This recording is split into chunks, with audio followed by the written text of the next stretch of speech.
So in today's video, I wanted to talk about 5 things that all intermediate guitarists should be working on or already have under their fingers. As a guitar teacher, I get a ton of people coming to me who can definitely play some guitar, which is great, but they feel kind of lost and aimless. And in today's day and age, that's a really, really tough thing to be because there's, 20 million of us on YouTube telling you, work on this, learn these 5 pentatonic hacks, and all of these things. So I just wanted to give this video as a way of kind of giving you guys a North Star or something to look at. If you're in that intermediate guitarist camp where you can play some guitar, you're comfortable on the instrument, but you don't really know what to work on next, you aren't really making progress, and you don't really know what to do. So these 5 things are things that will apply to you no matter what kind of music you play, no matter what kind of guitar you play, and no matter kind of how much of this you've already ticked off. But these are 5 things that will apply in all situations to all guitarists. Now, the first thing here is learning all of your major and minor pentatonic scales. And what I mean by all of them is there's 5 positions for each scale on the neck, or if you use the 3-note per string system, there technically is 5 to 7 starting points you could use. But in doing it, I mean, like, say we're playing over a jam track in B flat. You should be able to play B flat major here,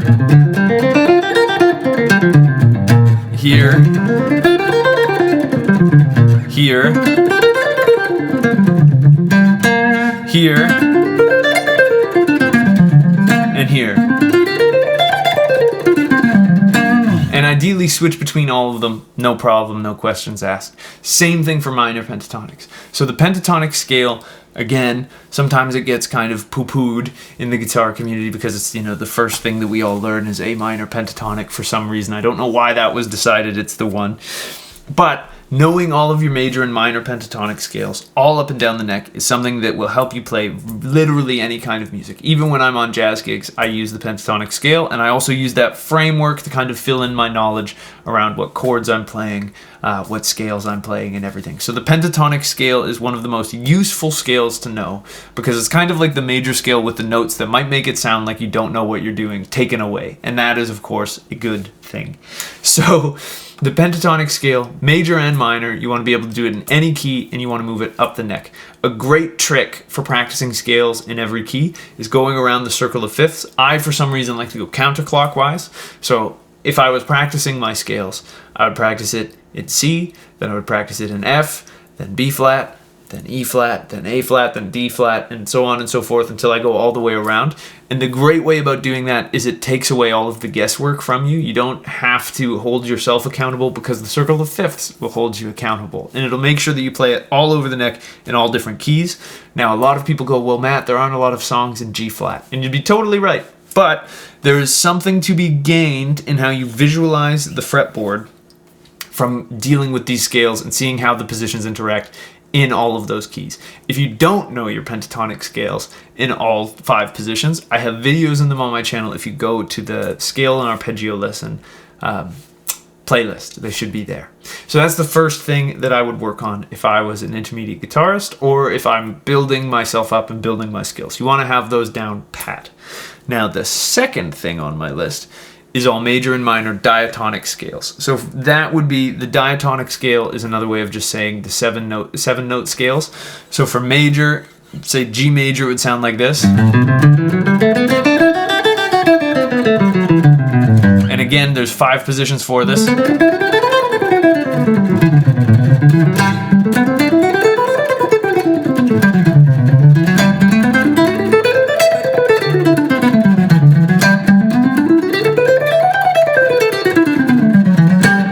Same thing for minor.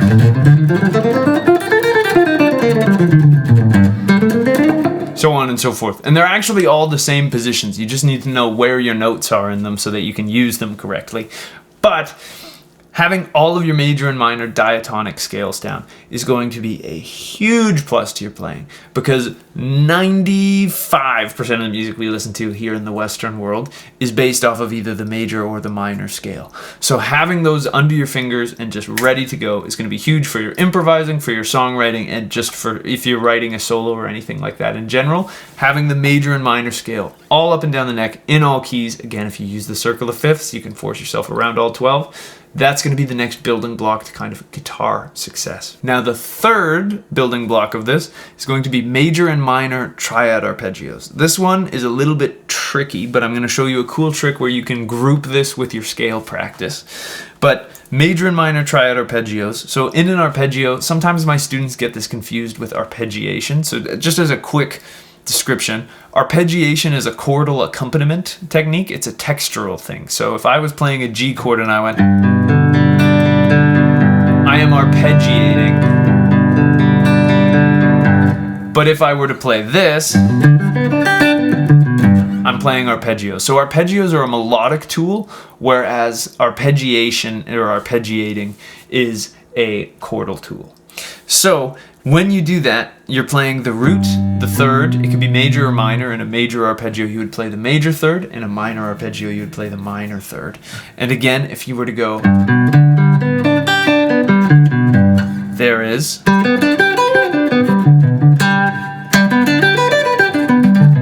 Five positions.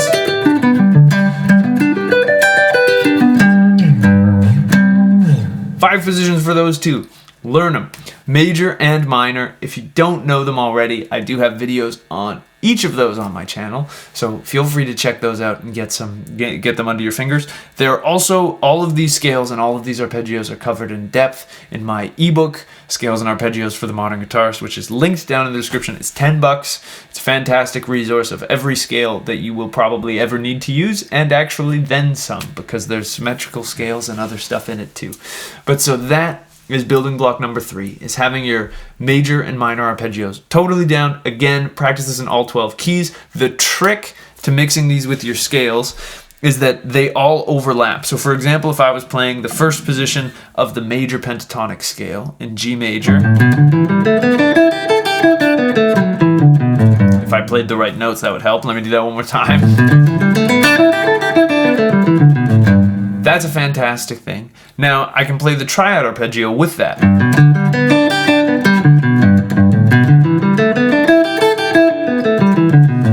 Now, if I wanted to do a super nutritious all 3 building blocks at once kind of thing, I could do what I call the Russian nesting dolls, which is where you play the arpeggio for a position, then the pentatonic scale for that position, then the full major scale for that position.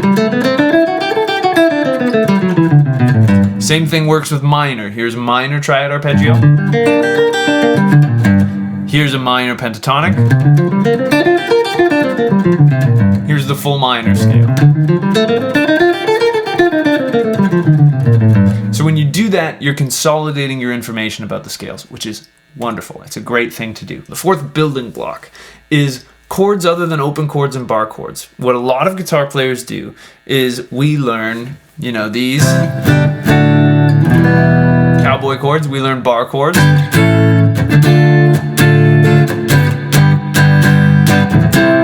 And those are all great, but there's so much more to harmony on the guitar than those. And so a great place to start, where that'll also build your knowledge of where notes are on the neck, because it's another habit we have, is we get really good at knowing where notes are on the E and A string, but we forget about the other ones. Closed position triads, and again, I have tons of videos on my channel on creative ways to use these and practice these, but they would just be simple 3-note chords. They're humble. They're humble, but they sound great.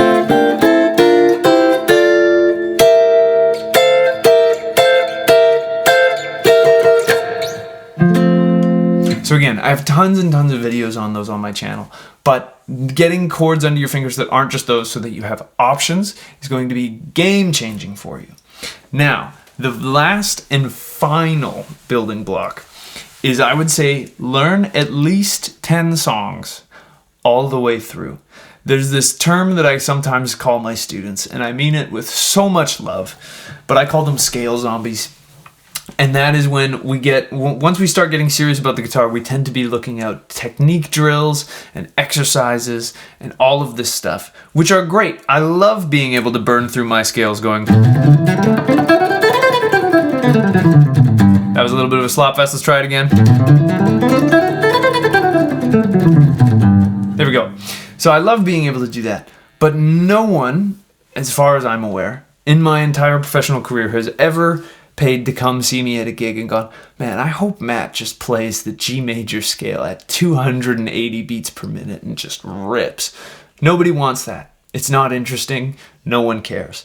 If you can't make music with the scales that you're working on, again, I'm not saying don't practice your scales, because you should, but you should also practice turning them into things. You know what I mean? It's kind of like if you were a painter, getting the scales and everything under your fingers are kind of like having brushes and paints available.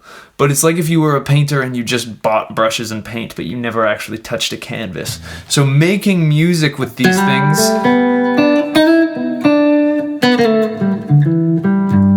is much more interesting than going.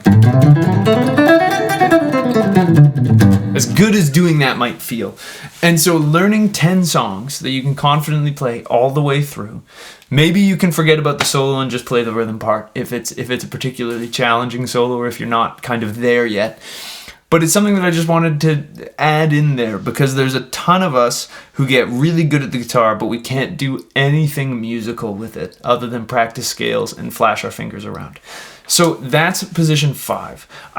Position 5. That is option 5. I really hope you found this video useful. If you did, I'd really appreciate it if you could like and subscribe. It truly helps me out more than you could know. If you want to support me and what I do here, you can subscribe to my Patreon down below. All of my patrons get early access to videos, as well as behind the scenes sneak peeks at stuff that I'm working on.